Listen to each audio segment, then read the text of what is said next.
How's it feel to be a guest in your own house? Well, first and foremost, man, I just want to say thank you. Thank you for bringing me on today. I love everything you're doing. Happy to see that the podcast actually came to fruition after a couple conversations that we had. Yeah, man. But I think you got a strong voice, strong influence. So I think it's the right place for you to be. So I definitely just want to say that. I appreciate that, bro. Yes, absolutely. And yeah, man, it feels great. It's hard for me to take the other lens off, I guess, of like being a host. But we've been doing some podcasts now on the other side, and I'm just happy to be here, man, and to provide some value any way I can. I appreciate that, man. And I really thank you for joining today. And it's interesting that you mentioned that after a few conversations, I finally was able to get this off the ground, because taking that leap was not something that I really – so I felt like I was ready for it, but I just wasn't ready to pull the trigger on it. And then, meeting you and the Ace crew a year and some change ago just kind of lit a fire. And then you connected me with Claudio and Kai Visions. It just kind of just set the stage right for the moment. So how are you dealing with your day-to-day right now? It seems like you've got a lot going on right now. You've got Ace, you've got no snooze, you've got your day-to-day, your 9 to 5, you've got fatherhood. It seems like you're in a very happy and healthy relationship with your partner. How do you manage your day-to-day? I just get by, right? No, a lot of people, we talk about that a lot, and time is different these days, but a lot of people say that time is money, right? But let's take that a little bit further, because now I don't look at it as spending time. I can't spend time. I have to invest time, right? Because when I spend time, it's gone. But when I invest it, there's a return. So I have to be very strategic and intentional about the things that I'm doing. I have been able to, I guess, I'll say like cultivate the skill set of being able to compartmentalize. When I'm in something, I'm kind of all in. Like right now, this conversation, I'm locked in. I'm not thinking about the other things that I have to do today.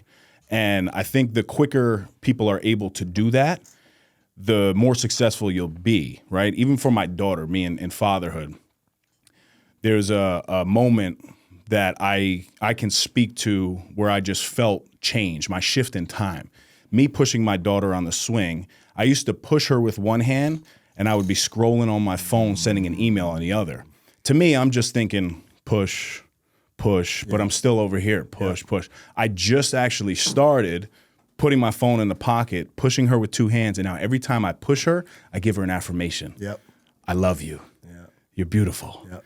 You're a queen. Yep. And I whisper it in her ear, and then I see on the other side, she's actually smiling, right? So those little shifts, when I'm able to I'm a weird dude in that sense, man. When I'm able to take those little moments and apply it to something much bigger in my life, it really has impact for me. And now that's just kind of how I move on a day-to-day basis.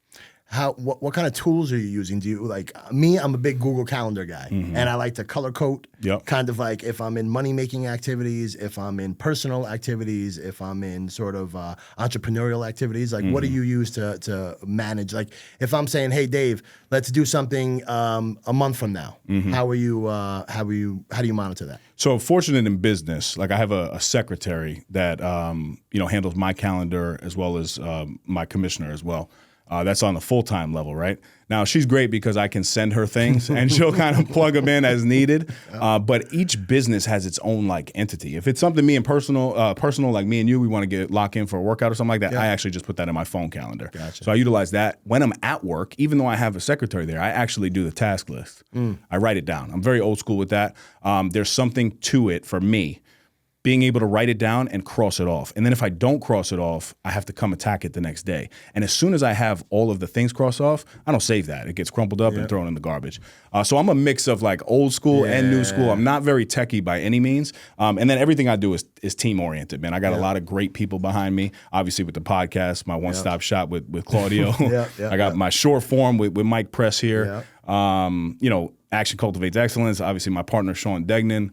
So I really rely heavily on a team atmosphere, and I think many people do that. But you have to find a real team that's willing to lock in with you for the long haul. Yes, and that's the most challenging part, I think. Right in business, people, you can sell somebody on an idea, but it takes a lot.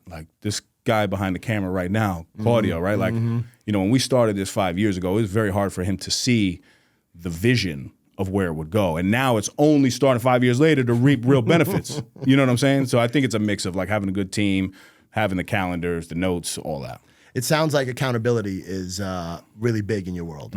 How do you bring your sense of accountability to the different partnerships and different ventures that you're in? I not only get things done, but I do what I say I'm going to do. Right. Yeah. And also, like, even being in the world of personal and professional development, I just had a phone call the other day. I gave a keynote a couple weeks back, and she said, you know, how are you so transparent? Like, I was specifically talking about me being unfaithful in a previous relationship. Ooh. And she was like, wow, like, that was just amazing. And I said, you know, that does a couple things for me, because I'll be very clear, at that time when I was being unfaithful, I wasn't walking around being like, yo, I'm this unfaithful dude. Like, I had to put real work in. And it took me a long period of time to be able to get comfortable talking about the things that I used to screw up in. But now, by me putting that out there, I would be a fraud if now I'm going behind my girl's back and messing around, right? So, like, that's where accountability is huge for me. I actually like saying things out loud because it holds me accountable. And not just that, not just in relationships, in business as well. Yeah. You know, if I say I'm going to do something and Sean and I put something out and we're like, yo, we're going to have an elite transformational experience for men to come to this summit and we're going to make it happen, like, now we need to deliver on that. You know, so I think when you pair the actual words that you're saying with the things that you're doing in your life, I mean, I think real transformation can happen. So accountability is huge. Tell me just a little bit about the version of Dave that the world hasn't seen. It seems like you live a very public sort of persona, right? What was Dave like 10, 15, maybe 5 years ago before this version of Dave that everybody sees? Well, Dave 5 years ago was on the right path. Okay. So do you want to go prior to that? Yes, where you want to go? How far back? Let's go whatever the moment was that actually set you on this path. So that was around 2017. And I don't know if I may have spoken with you about this, but, you know, happy to share it. There was a couple different things in 2017. I got married when I was 24 years old. Very young. Yeah, very young. So that relationship, I was not doing the right thing, as, you know, we kind of discussed. And then also my mom was going through a very hard time in her life. And in that year of 2017, that's where she hit rock bottom. So she was actually staying in my house. And I prefaced that with, I was not really a faithful man in terms of like God. Yep. Right. And God actually utilized my mom to get closer to me. And here's what I mean by that. She was heavily addicted to drugs and alcohol. I was responsible for that evening to basically administer the pills for her. So she would come knock on my door every 5 minutes and be like, David, I need my pills. I was directed to give her one sugar pill and then one real pill. I don't even know what happened, but I ended up snapping. I go in the room and I'm like, here, take all these. I pour the entire bottle in my hand. She starts crying and she's like, you want me to take these? I said, no, I don't want you to take them. But unless a higher power can save you, there's nothing that I could do for you. She takes one pill, Steve. One pill. She's been addicted to drugs for the 28 years of my life at that time. She takes one pill, eyes roll to the back of her head. She hits her head on the headboard. Wow. I'm like, wow, I can't believe this just happened. So I'm looking at her and I'm like, wait, she's not gone. Let her sleep. So I let her sleep. About 5 hours go by. She comes back in the room. This time the knock was different. She looks me dead in the face and she said, David, I'm ready to get sober. So at that time, we make a phone call, put her in a rehab. Was that the first time she had gone through? Yes, yeah. Put her in the rehab and she never went back ever again. Wow. So that to me was a pivotal moment. Now, what I also did that very next day is I went into the gym and instead of playing Future, Jadakiss, A Boogie, whatever I was listening to at that time, I actually put on a podcast. And it was an Ed Milet, Tony Robbins podcast. And when these dudes were talking, something was going through me. Like I felt, I don't know if this happens to other people on the other side of this microphone, but when sometimes people speak, there's movement in the listener's body. You feel as though they're talking directly to you. Yeah, right. So they were talking about like making money and they were talking about a lot of things, but then they started talking about like faith and stuff too.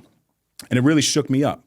And I started doing that silently, man, for like 6 months of just like listening to podcasts, because it was something I just never did before. I was very much the type of dude that would listen to rap music subconsciously, and now I find myself in the clubs spending money, projecting those same getting attention from chicks that I shouldn't be getting attention from, making bad decisions, utilizing recreational drugs, drinking heavily, right? Just to kind of keep moving. Yeah. And it's crazy because I've been talking about this now for pretty frequently, and each time I say it, I actually feel proud knowing where I'm at now. But back then, it was so different. So I started listening to those podcasts, and that was a period of like 6 months. I just stayed quiet. Then for a period of 6 months to the next 3 years of my life, I started to implement the things that I would listen to. Little by little. Yep. Make your bed, start hydrating in the morning, the importance of a morning routine, gratitude, focusing on a higher power and sending an extra email, developing XYZ in business. And I would just do it, and I started shifting everything in my life. Everything started to change. So after I did that and I had like a proof of concept of my own life, I'm like, I think we could do this. And then that's how the podcast ended up coming about. Interesting. You said a lot there, and I want to try to just pull on a couple different points. The first thing that you had mentioned was, first thing that just stuck out to me towards the end of it was sending that extra email. That's Ed Milet, The Power of One More. I imagine that's where you grabbed that from. I mean, that concept per se, that's his book now. But like he used to talk about that before it was The Power of One More. Interesting. You know what I mean? Like in 2017, he was podcasting out of his closet. That's when I used to listen to him. I just found him through the book. And it's interesting because I see a lot of, he's very faith-based. He's also very positive. And his sort of content, it really resonates with me, and I can imagine, obviously, it resonates with you because he's focused on building people up and really kind of digging deep into the person. And also, the fact of the matter is just giving people their flowers, right? And just kind of discussing with them how great of an impact they've had on his life. So I could see where that kind of, how that rubs off and how that comes off into your persona as well. The situation with your mom, do you think that played a huge part into your current sobriety journey? Yeah, it's funny. At that time, I felt this higher power talking to me that I, needed to get on my own course with it. But I didn't listen, bro. I did not listen because that was 2017. I didn't really get sober till 2024. And also there was this crazy voice in my head, and I kid you not. And it said, when you're 35 years old, that's when you're going to have your breakthrough. Interesting. I'm 35 years old now, and I feel like things are really just getting started. But when I tell you, I used to tell, like, my closest boys know that because when I would get drunk, it would be weird. I would, like, say those types of things. And they're like, bro, like, how are you motivational when you're drunk? Like, it's weird. But, like, that would be, like, on the subconscious of my mind. But that was the time that, like, I knew I was supposed to, but I didn't listen to that voice at all. I'm being very honest with you. I continued. It's tough because, like, personally, like I have, my grandmother was an alcoholic and she passed away from alcoholism. I never even met her. So my mom growing up, when I started getting older and especially going into college and, like, she don't drink, it's in your genes, it's in your genes. And, of course you don't listen when you're 21, 22 years old. But over the past, like, probably year or so, it actually started last year when I did 75 hard, and you have to no alcohol 75 days. And I was like, wow, I could do this. And now I'm at the point where, I'll never say that I'm not going to have another drink again, but I can tell you that the last drink I had was probably mid-February. And before that was New Year's Eve. So like they're just going, and I do notice a shift in life, really. Like when you're not putting the bottle first or the good times first, and instead you're focused on moving forward and sharing with other people and really trying to get yourself together. Like I could personally feel that shift in momentum. Is that something that you feel too? Like, well, for the alcohol specifically, before we go into that, I do want to mention, I had an issue with anxiety, which I didn't know, and anger. But my anxiety was disguised as anger. Gotcha. Okay. You understand? Yeah. So some women, they'll get anxious and they'll like they feel like, and it kind of cripples them in a way. My anxiety was hidden in anger. And then what was happening is when I would drink, my anger would be heightened. But I just kept going, oh, you're a big dude. You could just keep drinking. And it wasn't, I'm a huge proponent of therapy. I think you know that. And for 7 years, right? So you're not talking 1 year, 7 years, I went to therapy for once a week for 7 years. Wow. Right? Like that's more therapy. That's what I'm saying. That's more therapy. Well, that's my personality, man. Like I used to be a someday guy. Someday I'll change. Yeah. Right? Someday is actually the most dangerous word in the English language. It's not even on the calendar. It's terrible. Yeah. Because it tricks you to think that you still have time to get things done. So you have to replace someday with today, right? You replace what we'll call vagueness with purpose and specific intention in everything you do. So that's really when I got clear on that. I was like, nah, man, like I'm starting to drink to not feel certain things. And then when I would drink, I was able to identify these behaviors and these feelings and me turning up and thinking it was cool when it's not cool. So those were two triggers that like I was like, all right, now there's a real purpose for me to stop drinking, you know? And the important thing for me, and it's interesting that you mentioned 2017 and listening to the podcast, because you're listening to you're in the gym and you're listening, or you're in your car, you're listening. I personally use my car as like a university on wheels. My dad used to say that you should use your car, again, as university on wheels. So like fire. I'm literally in the car, and I never listened, of course. You know, the student will appear, the teacher will appear when the student is ready, is literally like something that speaks to me on a daily basis, because all these things that my father had mentioned to me before he passed, they're literally coming to fruition as I'm getting older and as I'm getting more, I would say more intentional with the way I'm acting. So the University on Wheels, I literally listen to, like on the way out here, I'm listening to a podcast the whole way just to kind of pick up on nuances in the interview style, right? Also, just to try to learn stuff. And instead of listening to hip hop in the car, or listen, I'm just like you, Jadakiss, 50, all the Wu-Tang, there's a place and time for that. And I feel like that has really shifted my perspective on how I'm dealing with things. Another thing that has shifted my perspective, and I wanted to get your feedback on this, because I know you mentioned that you meditate as well, right? I do a form of meditation. What kind of, so meditation for me personally helps me tremendously. And it only started like in the past, like probably 4 months. And I've noticed a shift in my day to day and how I'm reacting to certain situations, and also the way my day is going, right? Like I don't allow the day to dictate what's happening to me, and I'm able to kind of take a step back. What type of meditation works for you, and how does that play an impact in your life? Yeah, so I have not always meditated.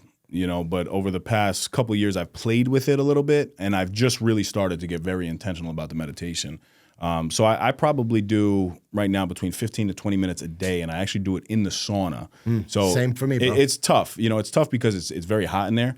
But meditation for me really just is about shifting the perspective, right? And what I mean by that is a couple different things. Like I don't wish things were like easier anymore. I wish that I was better, right? I don't wish for fewer problems anymore. I wish for the skill set to get through the problems. Yeah.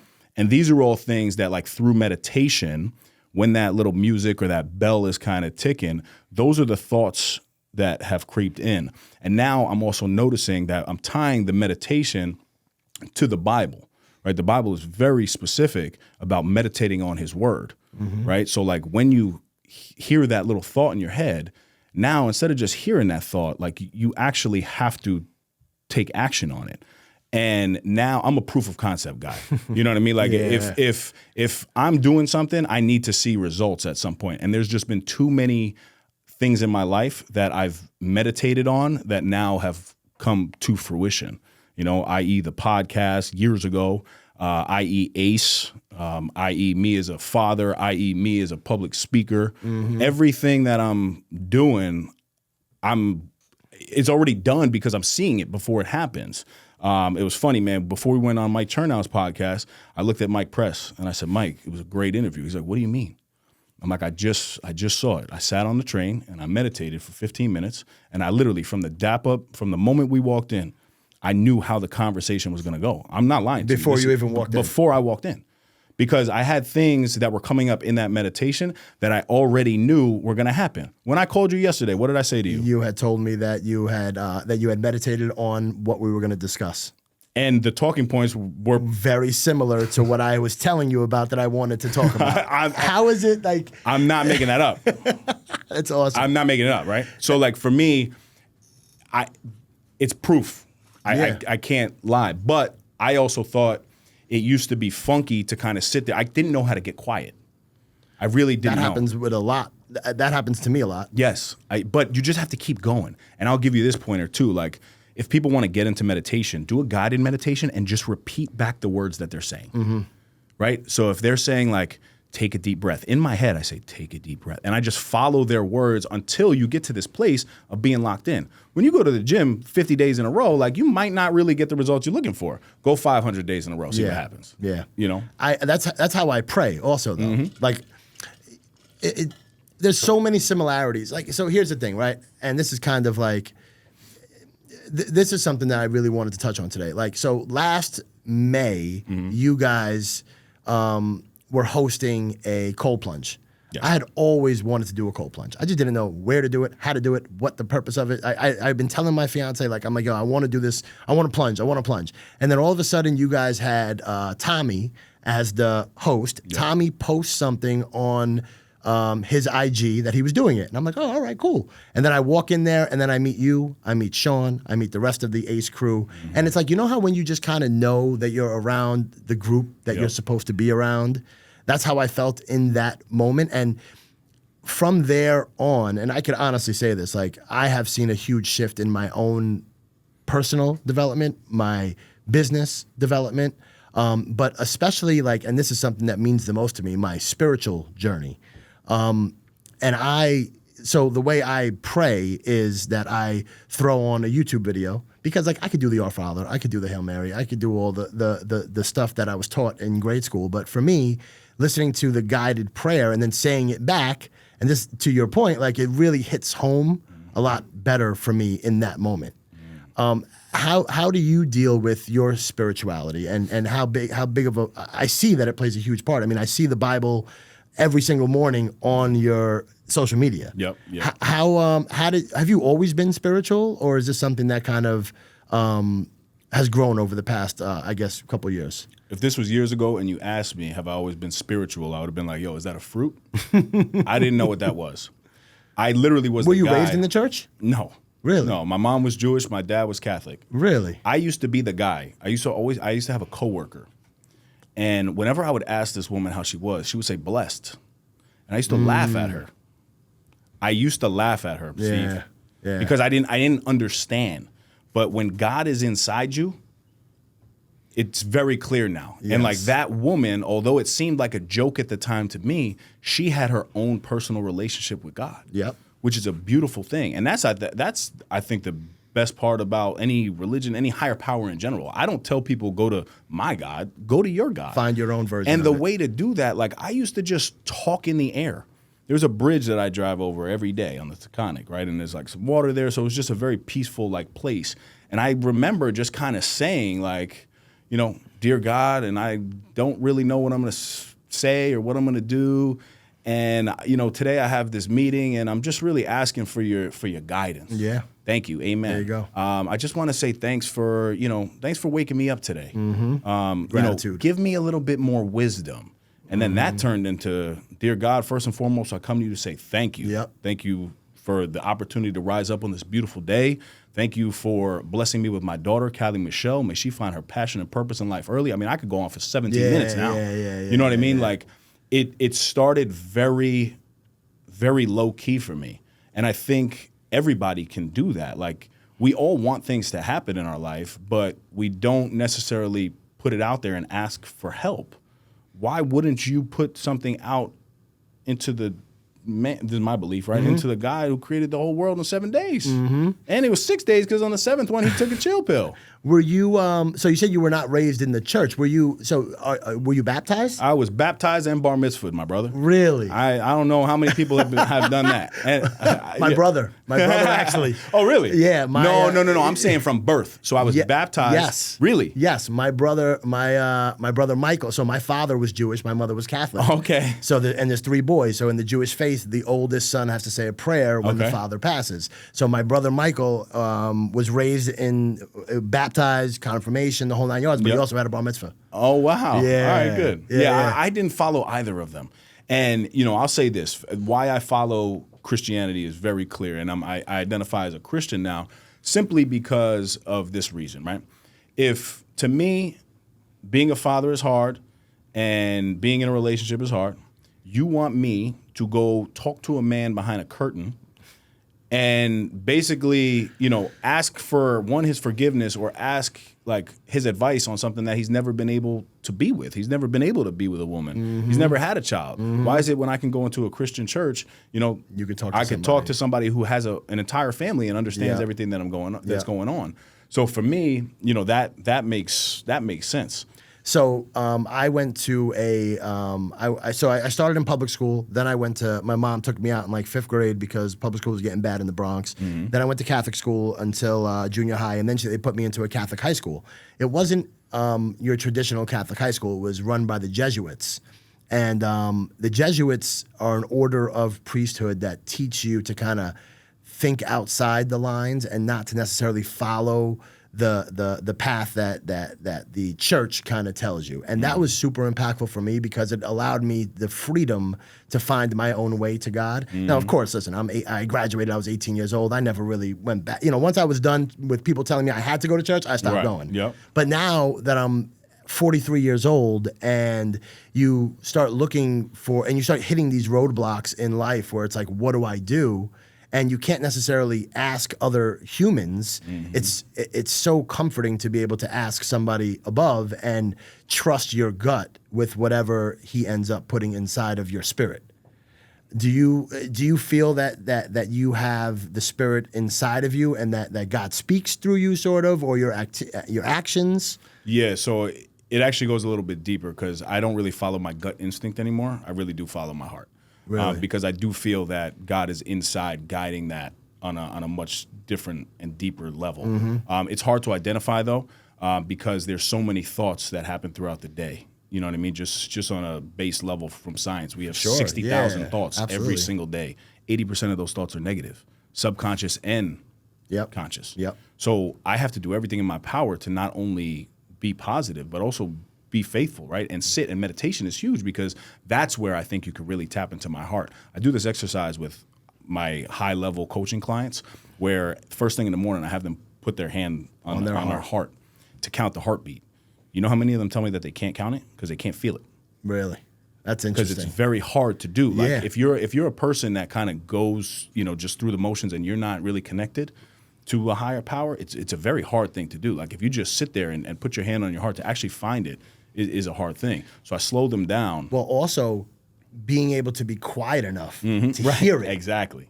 Like that plays a huge part in it as well. Like I've tried that before and I'm able to do it. Yes. So it's very hard to hear it because you got so much going on in the mind. Yep, 100%. So fatherhood, right? So you are since I've met you, I've noticed that a few things are loud and clear. Number one, your family comes first. Mm-hmm. And how has being a father impacted your decision making on a day-to-day basis, especially when it comes to business, when it comes to personal life, just in general? Mm-hmm. Yeah, fatherhood is hard, man. It's really hard, but it's the most beautiful blessing in the world. And it could be the same for anybody who has just even a relationship or a pet, whatever they find, but for me, like that transition to fatherhood was huge, man, because it really forces you to slow down, try to be in the moment. Mm-hmm. You know what I mean? Like for a long time, I feel like I was a starter, but I wasn't a finisher.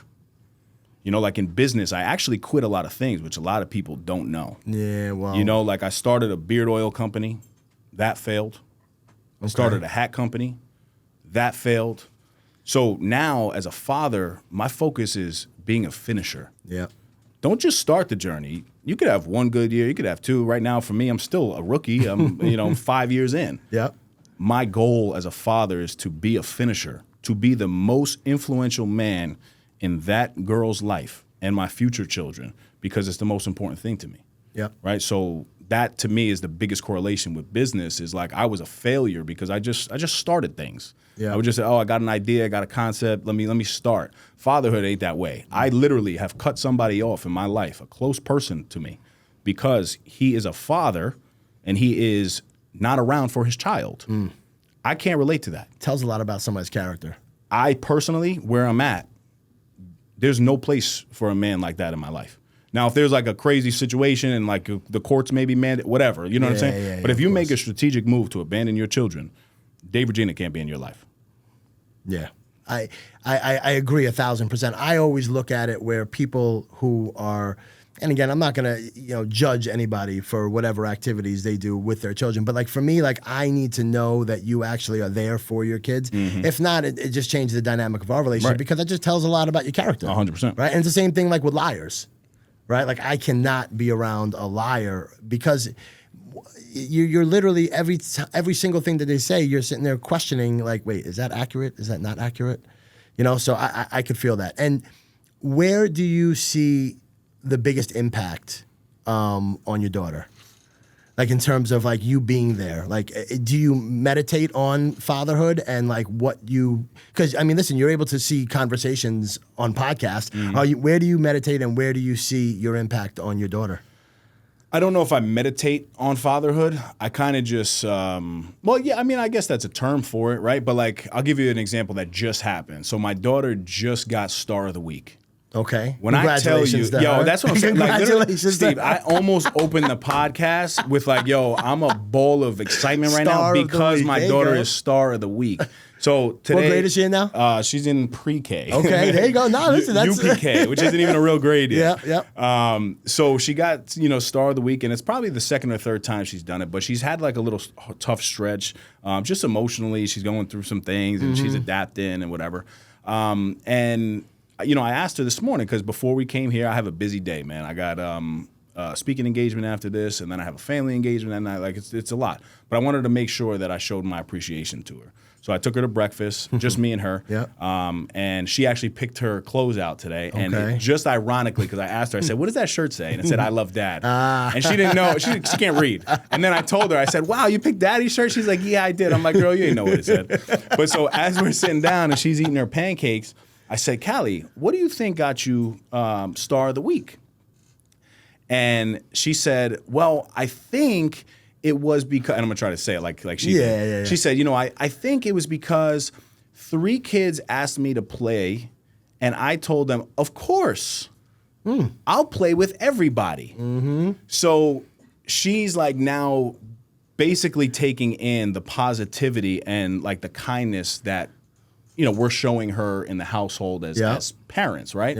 And she's got a great support system because me and her mother are not together, but I have a great relationship with my girlfriend. My ex-wife has a great relationship as well. So we're able to show her a dynamic of just positivity. And we pour into our daughter, man. Like, and I'm speaking on the community at large. You go, you know what I mean? Well, it takes a village. We do that. And my daughter prays every single day. And it's very simple. Dear God, thank you for my family. Thank you for my friends. Please keep us safe. Please keep us healthy. I'll read her a page of her Bible before she goes to sleep. We wake up and we make the bed together. Why do we make our bed? Because it's healthy habits. Like I'm seeing the fruits of the labor in her very quickly. And again, like I said, I'm a proof of concept guy. So it's like, now that I know this, how can I not be this way? Of course. I want to pivot just a little bit to Ace. So Ace is now, it seems like it's growing pretty fast, right? How did Ace come from an idea to fruition? Action. Well, yeah, of course. Action cultivates excellence. But I swear, so like, I'm not joking, man. We sat and, it's funny, CV and I were talking and I was like, yo, man, like the podcast host, I had a podcast host for the first like 150 episodes. He had left, my partner, Mike Pirelli, one of my brothers to this day. Sean was like the first episode we did after after he left. Being a solo. Right. And CV says, he's like, yo, I don't know if you're looking for a host, but like that dude might be the match. Oh, okay. Right. And it was just because we like flowed off of things, we had conversations, and then the relationship that Sean and I really established was action oriented. Like he threw something out and it was on the podcast. He's like, yo, like you want to do a cold plunge? I'm like, yeah, sure. And then he was like, he texted me like, yo, you cold plunge? And I'm like, okay, Tuesday here. Boom. Yeah. I'm like, yo, you want to work out? Boom. We would go back and forth. And then we would just take the action steps to move forward. So then when he said, yo, man, like, have you ever been to a summit? I said, no, I haven't been to a summit. I've been to like leadership trainings and, you know, I got a bunch of certifications in terms of the leadership for business and management and all that type of stuff. But I've never gone to like an overnight stay for like wellness. And I'm like, yeah, what are you thinking? And he's like, you're leading it. And I'm like, what? I'm leading it? What do you mean? He's like, yeah, like we can draft this right now and we could put something out there. So we ended up putting it out on Instagram and somebody actually sees it. And this woman reaches out. Her name was Steph Madonia. You know Steph. Yes. She reaches out and she's shout like, out hey, to Steph. Shout out to Steph. She was instrumental in everything we built from the beginning. She basically says, hey, like I heard your podcast episode and, you know, I have this great 160-acre property in New Paltz, New York. So we go to New Paltz, New York, and we look at it, and it happened to be October 26th of 2023, which happened to be my 34th birthday. And even there, right, like I don't think that's by coincidence. Mm-hmm. So we actually end up saying at that time, like, yeah, we're in. We didn't know how we were going to pay for it. We didn't know what the hell was going to go on. I think CV came with us and said, CV, bust out that camera, bro. CV already knows. When I say those words, what's about to come out of my mouth. Yep. And I think we looked into the camera. We're like, we got a 3-day retreat. This is going to be a transformational experience. We're calling all men. The ticket price is XYZ. We got speakers coming out. We're going to do cold plunging. All the things that we didn't have at all. Just put it out in the world. We just put it out there, bro. Post. Yeah. Dudes are like, yo, I'm in. Yeah. We're like, oh boy, like, we gotta do this. Now we gotta do it. Yeah. Now we gotta so do it. our very first event, people don't realize it was an actual summit. Was the actual summit? Yes, it was the actual summit. It wasn't the dinner. It wasn't the ORT. It was exactly. It wasn't like a one-off little event. Like this thing was a massive operation at a 165-acre property, and we didn't know what we were doing. But then the impact was so great. That's how then Sean used to do dinners by himself. He was like, yo, I want to bring these back. Let's do one, you know, me and you, let's collab on it. That's how the dinners then came about. Then we needed to keep the momentum, right? You know this. You know, you're always like, yo, what's next? Then we were like, all right, let's do a co-ed workout. Because the girls were like, yo, what about us? So the real, you know, the real gold behind Action Cultivates Excellence is action. It's taking action. It really is. And it's not just us saying it, again, proof of concept. You know what I mean? Of course. And it's interesting that you say, like, once I put it out, you said earlier, once I put it out in public, I'm going to do it. And that's exactly what happened. And with when Ace. you do have a partner that matches your level of like intensity and accountability, that's Sean is built different. You know what I mean? And also like just to nod Sean, you know, his father ended up passing away November 1st, man. I told you like we went and saw that property October 26th. His father passed away 4 days later after we said yes. I was very expecting him to say like, yo, man, like maybe we'll circle back. Instead, he was quiet for 2 days and then he hits me back. He's like, yo, we need to start planning this, man. This is something that my father would want me to do. This is something that my father would believe in. This is a huge purpose for me. This is going to create a lot of fulfillment in my life. I said, I can't say no now. Yeah, of course. And we got him guiding us now every step of the way. Yep. And where do you see Ace going from here? I mean, every time I go to an event or something, just bigger and bigger and bigger. And now you guys are already planning Summit that's coming up. Summit 3. Summit 3 in October. Yeah. So where do you see it moving forward? I mean, the shortest answer is to the moon. Yep. And I mean that at the bottom of my heart. You know, impacting millions and millions of lives. And really touching them, not only just like through a podcast conversation, but really having a platform all over. We started this locally, and this will be global. And I feel that in my soul. I think anybody who talks to Sean or anybody like a Nick Menente, a Joe K, the guys who, you know, really saw it at its core, like they would say the same thing. If you come to one of these events and you actually dive into the vulnerability piece, because that's what it is, right? We bridge the gap between masculinity and vulnerability. Which is not an easy not an easy bridge to gap. That's a non-existent gap. Yes, exactly. You know what I mean? I'd never even heard it until you guys. Well, I believe like we branded that. But it was because we both happened to put that work in on the vulnerability side of things prior to starting ACE, obviously. I just told you about a lot of things that were going on in my life. Whereas we both kind of just like take it on the chin, man, this is who I was, this is what I did. But moments in your life don't define you, right? But the decisions that you make moving forward do. Yes. So although you made a mistake, like that's fine, you know, and we both made a lot of mistakes. And you continue to make mistakes, and that's okay.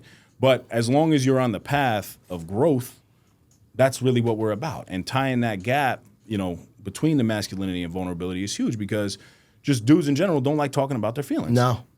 But when I tell you, if you get dudes in a room that all look the same, they're cut from the same cloth, and you start talking about those problems, and not just talking about the problems, talking about the action steps that are going to get you out of the problems from a dude that already been through what you've been through. Yes. That's the goal of ACE. Right? We take dudes and we meet them exactly where they are. They're not just coming to us and we're like, oh, yo, man, you're too messed up for us. We're like, we want you. As long as you want to grow, we want you part of ACE. Now, if you're somebody that's like, yo, I don't really want to grow in my life, ACE is not for you, right? We are for every individual and every man that wants to get better in their lives, both personally and professionally. Yep. I think the combination of the summits, the dinners, and the outdoor workouts really tie everything together really well.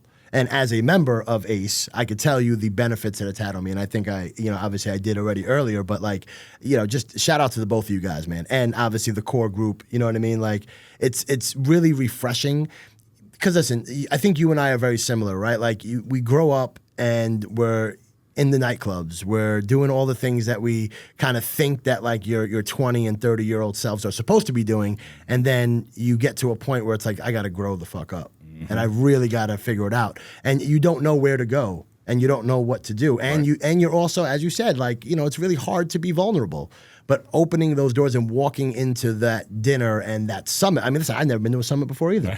But those 3 days were I thought you were gonna tap amazing. out. I thought listen, you almost did. I almost did. And you had a great excuse to tap out. Yes. I think it was your brother-in-law got sick, couldn't come, and I think you were already on the fence, and he was your go-to, and then he tapped out, and then you ended up coming. And I think it was a great move. Well, I'm very similar to you, where like if I say I'm going to do something, I'm going to do it. I'm gonna be honest. If you didn't show up, I don't think you could have ever showed your face around. I wouldn't have wanted to. Like that's the thing, right? Like, and I think it's just different for people that are from like, and I see a lot of similarities in the both of us. Like when you have those sort of core values about yourself, you got to be a man of your word. Right. And my father always taught me, like, listen, your reputation shows up before you do in a room.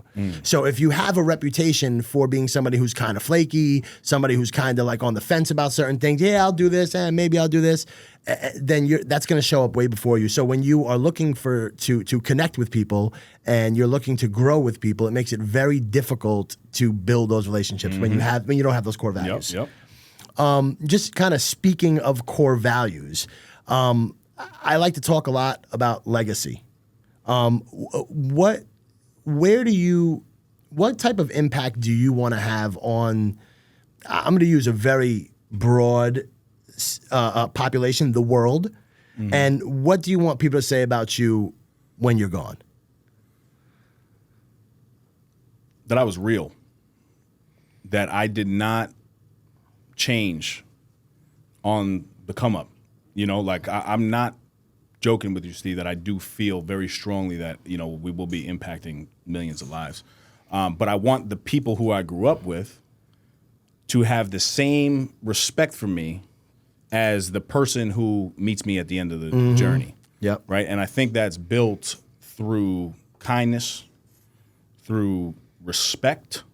Yeah. Right. Respect is huge. Yes. And I think for a long time I didn't really respect people because I only cared about myself. I used to try to just portray perfection all the time. But through my work in therapy, I've realized that I was so imperfect. And it's not about impressing people anymore. It's about impacting them. I could show you a DM that I got this morning at 9:40 a.m. from this woman that I've never met before.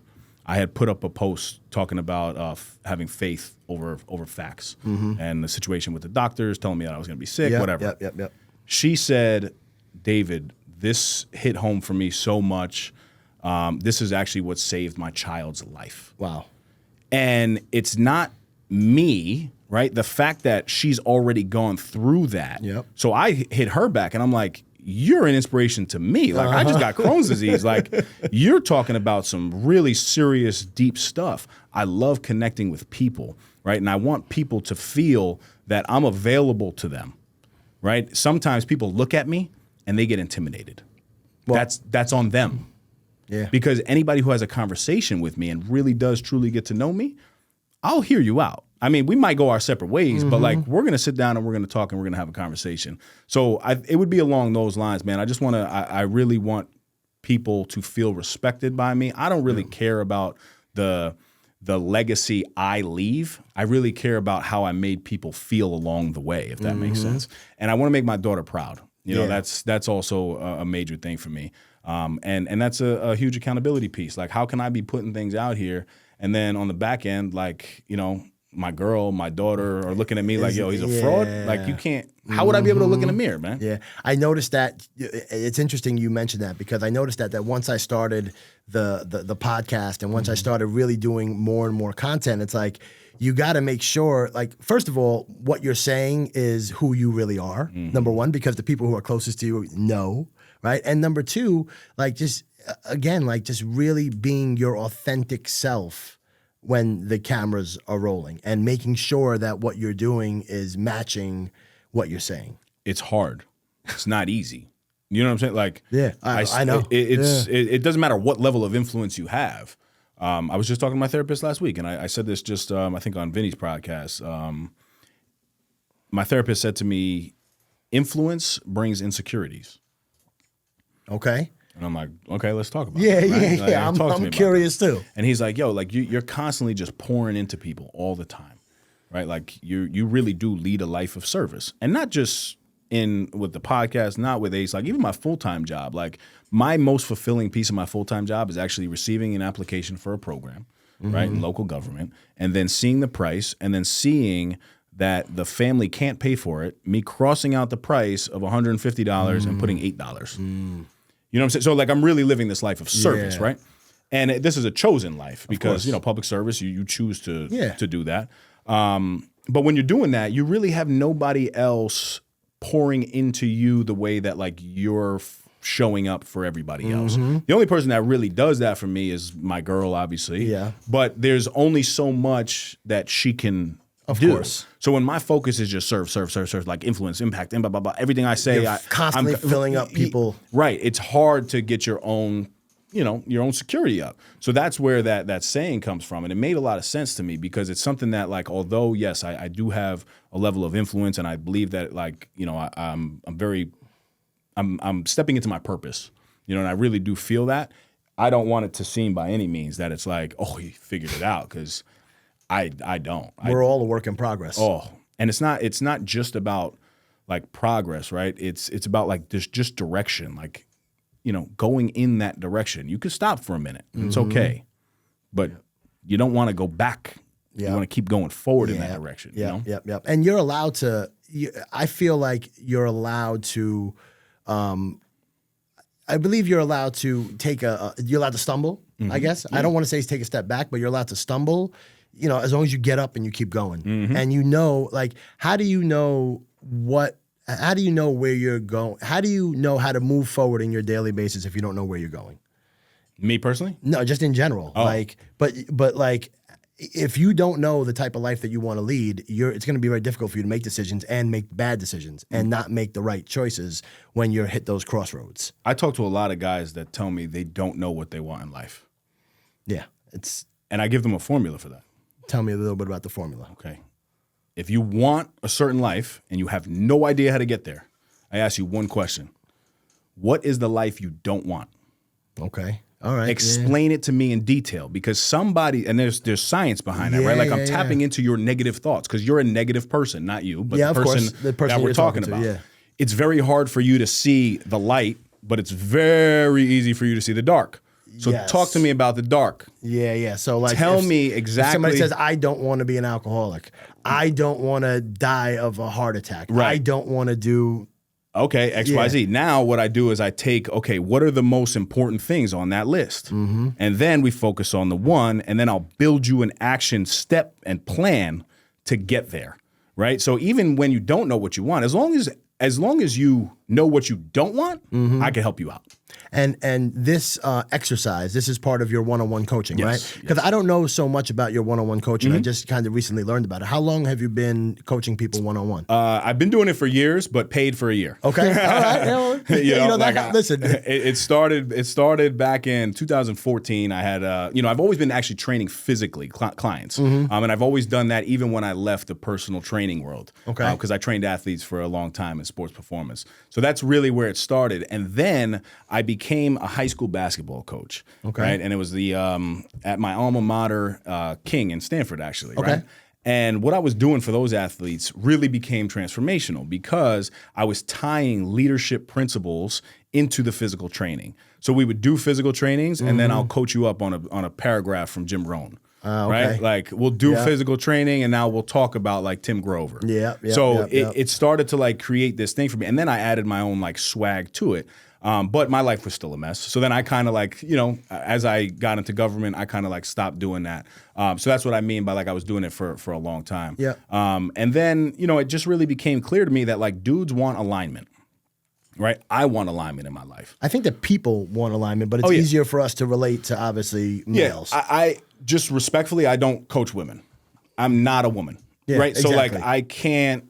It's not that I can't build a humongous business because, I think that if I were to put myself out there and be like, yo, like I'm coaching women too, like even on a business level, there's certain principles for sure. But like my coaching program just goes a little bit deeper depending on the service that they want. Some guys come to me and they only want to work on building their faith. Some guys only want to focus on building the fitness. Some guys want to build up their family and some guys want to build up their finances. Notice everything is an F. So, right? So I'm very wordy with that type of stuff, as you know. So, that's really where I just try to create alignment for them. Because it's something that I've been able to do, right? Like, if I can't coach people on things that I haven't done. Yeah. But like, if you failed at a business and you want to build a business, like, I've done that. Yeah. Right. You want to. I haven't been extremely overweight, but I've been extremely underweight and had to put on 40 pounds. So that journey, I can talk you through it, right? I've had $0, and I have accounts currently that have 6 figures in it. Yep. Right, and that's not like me bragging. It's principle. Yeah, right. It's facts. Yep. It's proof of concept. 100%. Proof of concept. That should be the name of the episode. Proof of concept with Dave Reggina. All right, so now you don't even have any work to do on the back end with ChatGPT. There we go. So I've just found this like little place of trying to help guys with the things that I needed the most help in, and I needed Ace, man. And Sean needed Ace. If I had that, I wouldn't have. I think I would have been way richer, way more clear with my intention from the beginning. But I think I was used, right? And this is me just tying it back to a higher power. I think I was used for this reason, and I went through the things that I went through to get to where I'm going to go. Yeah. And coaching. So how many do you limit? Because I mean, look, dude, we talked about time management early on, but like, do you limit yourself on the amount of clients that you take at a certain time? Yes. A sweet spot is a 5 to 10. Gotcha. That's it. And what does coaching entail? Like you have one-on-ones? Yes, it's a one-on-one phone call every week with a built-in customized plan, depending on the need that you want. And I do something with all of my clients as soon as they get onboarded. Catch that, Steve. Yeah. You caught that? Yep. Yeah. It's a crystal ball. Yep. That's what I just threw to you. Gotcha. And I asked the guys, what would your crystal ball of life look like? And then it gets them thinking, because one, I could see very quickly, can I even onboard this person? Because if they don't have the drive and the intention to want to get better, I'm not going to coach you, because I'm not here to put belief in you. Yeah, right? You got to be coachable. You have to believe that you have the potential. Now, if you have potential, I'll take your potential, I'll transform it into personal excellence, right? So with that crystal ball that I just gave you, if you're able to give me 4 or 5 things that you want in your life, I'll be able to then dissect it and see what I can do for you and what I can't do for you. I have guys that have given me that crystal ball and say, yo, I want $55,000 in 6 months. I'm like, with the structure of your life right now, like, I don't think we can do that. But saving your marriage, we could do that.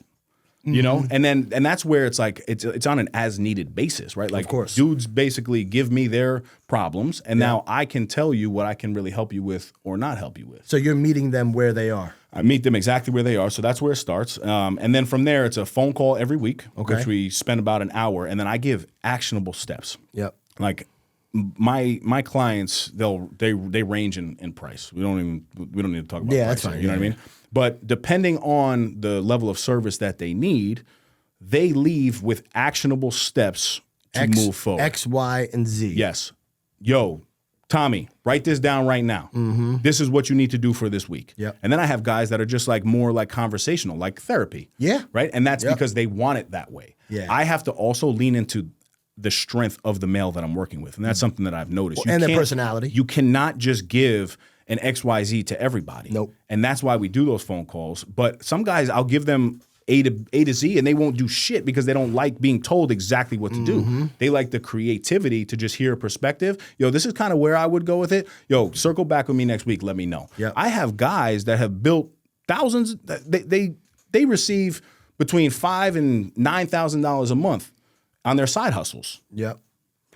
Proof of concept. Yeah. Right? And it's not really because of what I'm doing per se, but I'm giving them another voice, and they respect me enough to believe in the things that I'm actually saying and how I'm going to get them there. You know, it's a magical thing. It really is. I feel like coaching a lot of times. So I've had plenty of coaches, like especially in business, and I feel like coaching the strongest thing that I get out of coaching, besides the mentoring, but it's really the accountability. And I think that's a huge reason why people get personal trainers too. Because it's like, you could tell yourself in the morning, like, hey, yeah, I'm going to wake up and I'm going to go to the gym. But if you tell somebody else you're going to go, or if you're paying somebody and that's going to meet you there, 100%. It gives you that extra sort of push to be there. Yep. So we covered ACE, we covered coaching, we covered fatherhood, we covered sobriety. I want to talk about no snooze. I want to talk about no snooze. So no snooze has sort of been, for me, very impactful because of the way that first of all, the type of guests you're bringing on. It's people that I can relate to, right? How do you use no snooze as a means for your business and for your personal life? Like, how has no snooze impacted you? Just going through the journey of starting with I guess a co-host, and now being on your own and managing that with everything else you have going on. Without no snooze, there is nothing. And anytime I talk about no snooze, I talk about my good brother behind the camera, Audio the Voice Valenzuela. Yeah. Because he knows from day one when that mother effer over there told me no 4 or 5 times. Told you no. To start the podcast with me. Because I said, yo, I need somebody to record the audio visual. He goes, bro, I'm a photographer. I said, exactly. It's a camera, right? Just turn the audio part on. He's like, yo, this is not how this works, bro. It doesn't work like But he knows me for a long time. We've been working together, for a long time as well. So we developed like a personal and professional relationship. And he always says, he's like, yo, like I didn't even want to really do the podcast, but like I believe in you. Yeah. And that's something that I'll never forget. And that's why he's a part of everything that I do. That's why I recommend him every single time anything comes up with no snooze, because there's nothing else without no snooze. We knew that no snooze wasn't going to be the big ticket of, like blowing up, but it creates the platform to blow up. Yep. Right. And now we're finally able to, start to see the fruits of that labor. Well, you could tell outside, look at the studio, look at all the podcasts. I was knocking him. I said, bro, like you started with 1 and now you're here. Yeah. I said, yo, there's 9. He said, there's actually 10, which is a beautiful thing, because now he could shine. Like when it was just us, it's hard. It's very hard. So now that there's all these different perspectives, it's great. But like no snooze, man, it's a way of life. I think most people panic, whereas the individual that I'm talking to, they're urgent, right? And I think there's a huge difference, because urgency is the awareness that this moment matters right now. Yep. Not snoozing on life. Right? Most people will go back to sleep on their dreams and aspirations. Snooze button. Yep. Whereas we wake up and we attack everything that we do. So that was really just a simple concept of no snooze. And it was just about showing up. Every single week we were going to show up. We didn't really know the direction of it. We were sitting in the basement for a lot of years. We went from basement to basement because it was my basement. The first 7 episodes that didn't air. Then we were at Mike's house. Then we were in a building in Greenwich. And then we were at your house, right? So I saw a couple episodes from the park during COVID, too. Oh, we did that, too, baby. Like, you know what's crazy? I saw the COVID setup where it's like you guys are in different places. That's something that we don't talk about often, but it's wild because, yeah, we did do that. The first episode of No Snooze aired January 6th of 2020. Right before COVID. Right. Yeah, so it was literally like the right before easiest COVID. way. We didn't even miss a week on Zoom. That audio must have been crazy. I don't even know what we were doing, what we were talking about, how we did it, but like we just got reps in. Yeah. And at that time, that's really what it was about. So that way of life, really was just me locking in and saying, listen, if you want this level of discipline and consistency, you have to be able to do this. There's, I think, 3 types of, what should we call it? Like, it's like the cycle of a business we'll talk about, right? Mm-hmm. We'll call it the excitement phase, Yep. the grind phase, and then the breakthrough. Yep. Most people quit in the grind. Yes. What you're doing right now is exciting because you're in the first 50 episodes of your podcast. It's very like fulfilling and exciting. Now, when you go through that grind phase, as you know in real estate, and hope you're in your breakthrough phase now with real estate, so you're good. But that grind phase is hard, man. It's really, really, really, really hard. And that's where most people tap out. And I just said, we just don't tap out. Yeah. Let's just keep going. Yep. Right. And I think anybody in life, if you just keep going in that direction and you don't panic, but you're just urgent with your stuff and you're intentional, everything's going to be okay. So No Snooze really created the platform for everything we got. Yeah. And so you really impacted me tremendously to get this podcast off the ground. So I just want to, publicly say thank you. Well, thank you. Like I truly, truly appreciate it. And it's interesting because I believe that this is going to air probably in about 3 or 4 weeks. And you're episode 11, I believe, 11 or 12. And I'm so excited to see where this takes me. But you were so right. Like, it just allows you the platform to be able to, first of all, get your voice out there and get the reps in. Like, CV's telling me all the time, like, dude, don't worry about it, bro. You're just getting the reps in. Hey, listen, I really didn't like what I said over there. Don't worry about it, bro. You're just getting the reps in. Like, and I feel like you take that sort of attitude. I personally take that sort of attitude with almost everything that I'm starting new. It's like, just get through that grind, right? So I did something a little bit different here today. So I have a gift for you. Oh, right? We're gifting. So our good friends over at Relive the Moments, right? So what we did before we got here was we took a picture. Wow. Now, what I'd like you to do is use your phone and tap that right there. Should we do it on camera? Yeah, you can too? do it on camera, yeah. Go ahead, and it should open up a link for you. Yeah, I just got to put my Face ID. There you we go. There you go. Tap that right there. That's their motto. Tap that. I got a crack screen. And what that does, so now take a peek at that right there. That is essentially a live page for us to be able to put everything. I'm going to put the podcast episode up there. I'm going to put up some whatever still shots we have. Yeah. And this is some technology that's available for purchase. So I'm going to put the link. Yeah. It's very dope. I'm going to put the link in the description for us. Right. So it's relivethemoments.com. And that right there is something that is perfect for weddings, perfect for moments. Again, it's Relive the Moments. Wow, so that is dope. My gift to you. Very dope. That is me giving you your flowers. Hey, you know what I mean? I'm happy you didn't actually come with flowers, but thank you. Thank you, man. There are some other podcasts out there that do stuff like that, but I figured we'd keep it very masculine. No, you know man, what I mean? Listen, I appreciate you, Steve, man. What you're doing is great. I believe in you. Everything that you're doing. That. If you put your name on something, it holds some weight in my life for sure. I appreciate that. So I would encourage anybody to lock in with you, to stay connected to you. You're a very genuine dude. Appreciate that, man. Definitely cut from the same cloth, and that's very evident. And I like to surround myself with individuals like that. So if there's anything I could ever do for you to help you out, and hopefully, you take that advice with the podcasting and you pour into somebody else. I just had a very gratifying conversation with somebody who was a University of Michigan student. Okay. And she was starting a podcast, and she's basically like, hey, talk to me about, what I should do. And I said, listen, at a base level, I tell everybody this.